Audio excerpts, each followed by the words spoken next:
Mr. and Mrs. Madappa, ladies and gentlemen, very good evening to everyone. I think this is perhaps the most difficult public address that I have ever made. A little emotional, but very glad to be here and honored to be here. It was perhaps in the year 2006 or 7 that I first met Ashwath. I never had the privilege of meeting Akhil, but I used to hear a lot about him from his younger brother. All the friendly quarrels and fights, as well as the admiration he had for his achievements. He was introduced to me by a previous speaker, Mr. Makarand Vayangankar, that here's this young lad who wants to do well. Maybe you can help him out.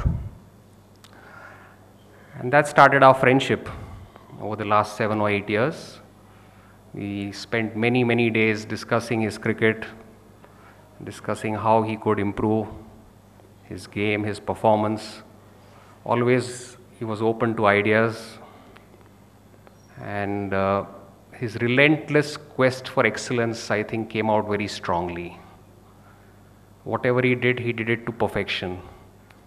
He started waking up at 4:30 in the morning, doing an hour of meditation, hitting the gym, then going to his club for practice, and then taking a quick breakfast and going back to work. He took this bold step of leaving his comfortable home in Coorg, staying alone in Bangalore, and even coming down to the rough and tumble of Mumbai cricket. It's not an easy city, as he already mentioned, to live alone. And he was living in a small apartment in a remote suburb, eating a tiffin cooked meal and trying to get the best out of what Mumbai cricket had to offer.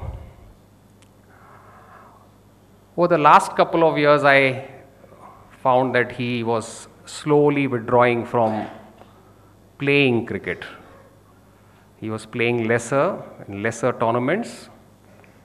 He was working hard at his fitness and other things at that time as well, but he was gradually withdrawing with a peace that descends from knowing that you have tried your best and not succeeded.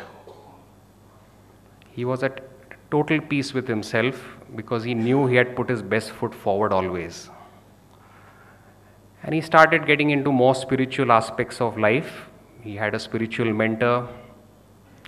He has started coaching underprivileged children in Andhra Pradesh. Very often I used to hear that he has vanished into the Himalayas in some cave to meditate. And he kept telling me, I'm doing something that you will be very proud of. I had a little inkling of what he's up to, but never too sure. Our conversations were less about cricket and sports performance and more about the mind, more about the human brain. He had started studying neuroscience, and he had started reading a lot of books by Vivekananda, by the Buddha, by all these great spiritual masters. And he was deeply influenced by all of these people. Last February, he finally called me up and he said that I want you to see something special. And he went through each and every page of the book that he had written. I think the last time we met was perhaps in the first week of April, where he was about to publish the book. And he had this desire to spread this little message in schools, colleges, and at sports clubs all over the country. He wanted people to learn to accept success and failure in the right spirit. He wanted people to try their best always and get the satisfaction that trying your best itself is success.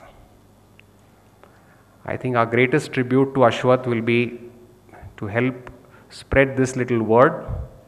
I think this book will be a gem, a real guidebook for young sportsmen all over the country, their parents, as well as to sports coaches. I truly wish that Ashwath was here to share this great moment with all of us. But the manner of his passing away, I think, exemplified what he was up to. Courage and sacrifice. That was the hallmark of his existence. I pray that his soul gets, and Akhil's soul get everlasting peace, and wish Mr. and Mrs. Madappa all comfort at this moment. Thank